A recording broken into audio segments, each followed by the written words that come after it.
દોસ્તો, ઈરાન અને અન્ય દેશો જેમ કે ઇઝરાયલ અથવા અમેરિકા વચ્ચેના યુદ્ધની ભારત પર ખૂબ જ ગંભીર અને બહુપક્ષીય અસરો પડી શકે છે.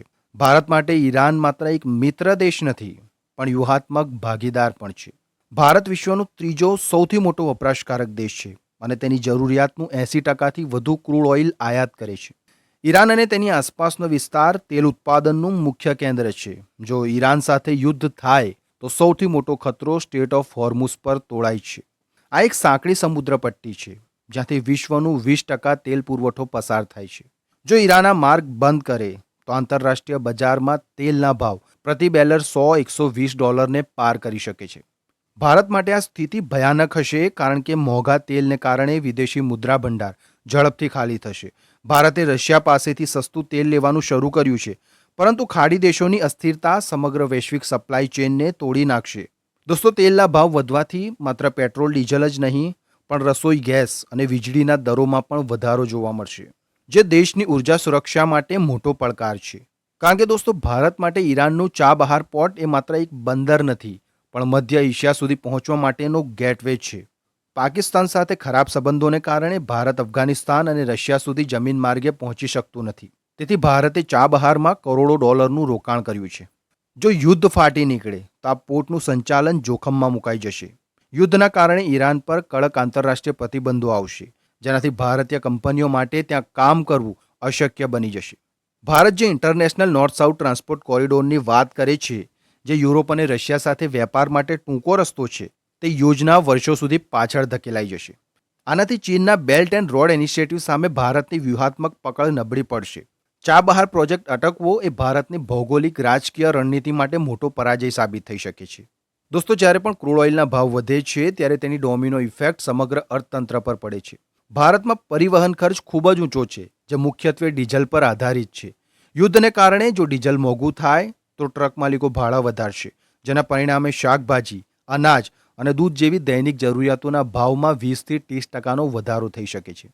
આ સ્થિતિમાં મોંઘવારી કાબુ બહાર જઈ શકે છે. ભારતીય મધ્યમ વર્ગ અને ગરીબ પરિવારો માટે ઘર ચલાવવું મુશ્કેલ બનશે. અને પછી વધતી મોંઘવારીને રોકવા માટે રિઝર્વ બેંક વ્યાજ દરોમાં વધારો પણ કરશે, જેનાથી હોમ લોન, કાર લોન અને પર્સનલ લોન મોંઘી થશે. લોકોની ખરીદ શક્તિ ઘટશે, જેનાથી બજારમાં મંદીનો માહોલ સર્જાઈ શકે છે. આમ ઈરાનની સરહદે લડાતું યુદ્ધ ભારતીય ગૃહિણીના રસોડાના બજેટને વેરવિખેર કરી નાખવાની ક્ષમતા ધરાવે છે. દોસ્તો, મધ્ય પૂર્વના દેશોમાં આશરે 90%થી વધુ ભારતીયો વસે છે. એકલા ઈરાનમાં હજારો ભારતીયો વેપાર અને અભ્યાસ માટે છે, જ્યારે તેની આસપાસના દેશો જેવા કે યુએઈ, સાઉદી અરેબિયા અને કુવૈતમાં લાખો ભારતીય શ્રમિકો છે. જો ઈરાન યુદ્ધમાં ઉતરે અને યુદ્ધ પ્રાદેશિક બને તો આ તમામ ભારતીયોના જીવ જોખમમાં મુકાઈ શકે છે. ભારત સરકાર માટે સૌથી મોટો પડકાર આટલી મોટી સંખ્યામાં લોકોને ત્યાંથી સુરક્ષિત રીતે બહાર કાઢવાનો હશે. વંદે ભારત મિશન કે યુક્રેન વખતે કરેલા ઓપરેશન ગંગા કરતાં પણ આ અનેક ગણું મોટું અભિયાન હશે. આ સ્થળાંતર માત્ર લોજિસ્ટિક પડકાર નથી, પણ આર્થિક બોજ પણ છે. હજારો લોકો બેરોજગાર થઈને ભારત પાછા આવશે, જેનાથી દેશમાં બેરોજગારીનો આંકડો વધશે અને પાછા આવેલા લોકોના પુનઃવસન માટે સરકારે મોટા પાયે આયોજન કરવું પડશે. દોસ્તો, ભારત વિશ્વમાં સૌથી વધુ રેમિટન્સ વિદેશથી આવતા નાણાં મેળવતો દેશ છે અને તેનો મોટો હિસ્સો ખાડી દેશોમાંથી આવે છે. ભારતીય કામદારો દર વર્ષે અબજો ડોલર ભારત મોકલે છે, જે દેશના વિદેશી મુદ્રા ભંડાર ફોરેક્સ રિઝર્વને મજબૂત રાખે છે. યુદ્ધના કારણે જો ખાડી દેશોની અર્થવ્યવસ્થા પ્રભાવિત થાય તો ત્યાં કામ કરતા ભારતીયોની આવક ઘટશે અથવા તેમની નોકરીઓ જશે. આનાથી ભારતમાં આવતા ડોલરોનો પ્રવાહ ઓછો થઈ જશે. બીજી તરફ તેલની આયાત માટે ભારતે વધુ ડોલર ખર્ચવા પડશે. જ્યારે આવક ઓછી હોય અને ખર્ચ વધે ત્યારે દેશની કરંટ એકાઉન્ટ ડેફિસિટ વધી જાય છે. આ સ્થિતિ રૂપિયાના મૂલ્યને ગગડાવશે. જો રૂપિયો નબળો પડે તો ભારતની દરેક આયાત જેમ કે ઇલેક્ટ્રોનિક, સોનું, મશીનરી વધુ મોંઘું બનશે, જે આર્થિક રીતે ભારતને પછાત પાડી શકે છે. અને તેમાં પણ શેરબજારને અસ્થિરતા અને યુદ્ધ બિલકુલ પસંદ નથી.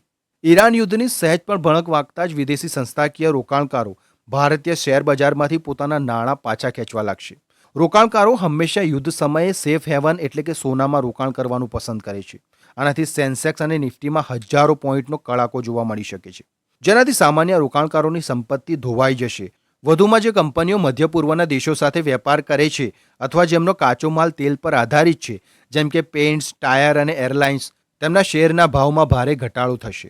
નાણાકીય બજારમાં અનિશ્ચિતતા આવવાથી નવી કંપનીઓ પોતાના આઈપીઓ લાવવાનું ટાળશે અને કોર્પોરેટ રોકાણ અટકી જશે. આનાથી દેશનો આર્થિક વિકાસ દર જીડીપી ગ્રોથ ધીમો પડી શકે છે, જે લાંબા ગાળે અર્થતંત્ર માટે નુકસાનકારક છે. અને તેમાં એક વસ્તુ કૃષિ ક્ષેત્રે અને ખાતરના પુરવઠામાં પણ અવરોધ છે. દોસ્તો, ભારત એક કૃષિ પ્રધાન દેશ છે અને ખેતી માટે ખાતર અનિવાર્ય હોય છે. ભારત ખાતરના ઉત્પાદન માટે જરૂરી કાચો માલ, ખાસ કરીને નેચરલ ગેસ અને ફોસ્ફેટની આયાત ઈરાન અને તેની આસપાસના દેશોમાંથી કરે છે. ઈરાન ગેસનો મોટો ભંડાર ધરાવે છે. યુદ્ધના કારણે ગેસના પુરવઠામાં અવરોધ આવશે, જેનાથી ભારતમાં ખાતરની ફેક્ટરીઓ પ્રભાવિત થશે.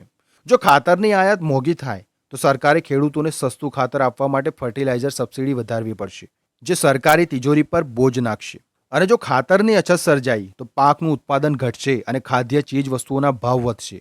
આમ ખાડી દેશોનું યુદ્ધ સીધી રીતે ભારતના છેવાડાના ખેડૂતો અને ખેતીવાડીને પ્રતિકૂળ અસરો પહોંચાડશે, જે ગ્રામીણ અર્થતંત્રને તોડી શકે છે. અને ત્યાર પછી આગળ આવે છે નિકાસ વેપાર અને ટ્રેડ ડેફિસિટ. દોસ્તો, ભારત ઈરાનમાં મોટી માત્રામાં કૃષિ ઉત્પાદનો અને એન્જિનિયરિંગ સામાનની નિકાસ કરે છે. ખાસ કરીને ભારતીય બાસમતી ચોખાનો સૌથી મોટો ખરીદનાર દેશ ઈરાન છે. યુદ્ધની સ્થિતિમાં ભારતની નિકાસ સંપૂર્ણપણે ઠપ થઈ શકે છે. પેમેન્ટ સિસ્ટમમાં સમસ્યા આવશે, કારણ કે યુદ્ધ દરમિયાન બેન્કિંગ વ્યવહારો ખોરવાય છે. નિકાસ ઘટવાથી ભારતીય નિકાસકારો અને ખેડૂતોને ભારે આર્થિક નુકસાન થશે. બીજી તરફ તેલની આયાત માટે આપણે વધુ નાણાં ચૂકવવા પડશે અને આ સ્થિતિને ટ્રેડ ડેફિસિટ કહેવામાં આવે છે, જેમાં આયાત નિકાસ વધી જાય છે. વધુ પડતી વેપાર ખાદ્ય દેશના અર્થતંત્રના પાયાને હચમચાવી શકે છે અને ભારતે પોતાની નિકાસ બજાર ગુમાવવી પડશે અને નવા બજારો શોધવામાં વર્ષો લાગી શકે છે, જે વેપારી સંગઠનો માટે ચિંતાનો વિષય છે. ત્યારબાદ વાત કરી લઈએ ભારતની વિદેશ નીતિની કઠિન કસોટીની. દોસ્તો, ઈરાન યુદ્ધ ભારત માટે એક મોટી ડિપ્લોમેટિક ચેલેન્જ સાબિત થશે. એક તરફ ભારત અને ઈરાનના ઐતિહાસિક સંબંધો છે, તો બીજી તરફ અમેરિકા અને ઇઝરાયલ સાથે ભારતની ગાઢ વ્યૂહાત્મક ભાગીદારી છે. અમેરિકા ભારત પર ઈરાન સામે પ્રતિબંધો લાદવા દબાણ કરશે, જ્યારે ઈરાન ભારત પાસે સહયોગની અપેક્ષા રાખશે.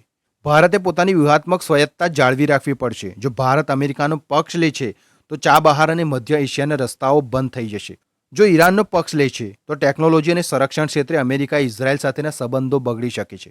એટલે ભારતે બંને પક્ષો વચ્ચે મધ્યસ્થી કરવાની ભૂમિકા ભજવવી પડશે, જે અત્યંત જટિલ કાર્ય છે. અને આ યુદ્ધ ભારતની વૈશ્વિક નેતા તરીકેની છબી અને રાજદ્વારી કુશળતાની આકરી કસોટી કરશે. અને ત્યાર પછી છેલ્લે વાત કરીએ પ્રાદેશિક અસ્થિરતા અને આતંકવાદનો ખતરો. દોસ્તો, મધ્ય પૂર્વમાં યુદ્ધ ફાટી નીકળવાથી આખું ક્ષેત્ર અસ્થિર બની જશે અને અસ્થિરતાનો સૌથી મોટો ફાયદો આતંકવાદી સંગઠનો ઉઠાવતા હોય છે. જો ઈરાન નબળું પડે તો તે વિસ્તારમાં સત્તાની શૂન્યતા સર્જાઈ શકે છે, જેનો લાભ લઈને કટ્ટરપંથી જૂથો વધુ સક્રિય થઈ શકે છે. દોસ્તો, ભારત માટે ચિંતાની વાત એ છે કે આ અસ્થિરતાની અસર અફઘાનિસ્તાન અને પાકિસ્તાન પર પડી શકે છે અને પાકિસ્તાન આ અંધાધૂનીનો ઉપયોગ કરીને ભારત વિરોધી પ્રવૃત્તિઓ વધારી શકે છે.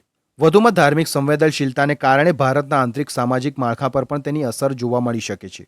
પ્રાદેશિક અસ્થિરતાને કારણે સરકારે સંરક્ષણ બજેટ પણ વધારવું પડશે, જેનાથી વિકાસના કામો માટે પણ નાણાં ઓછા પડશે. અને આમ ઈરાનનું યુદ્ધ માત્ર ભૌગોલિક સીમાઓ પૂરતું મર્યાદિત ન રહીને ભારતની રાષ્ટ્રીય સુરક્ષા માટે પણ મોટો ખતરો બની શકે છે. ઈરાન યુદ્ધ ભારત માટે માત્ર આર્થિક જ નહીં, પણ માનવીય અને સુરક્ષાની દ્રષ્ટિએ પણ અત્યંત જોખમી સાબિત થઈ શકે છે. તો દોસ્તો, હાલ પૂરતા આપણા આ વિડીયોને આપણે અહીં પૂરો કરીએ છીએ. મળીએ એક નવી માહિતી અને એક નવા વિડીયો સાથે.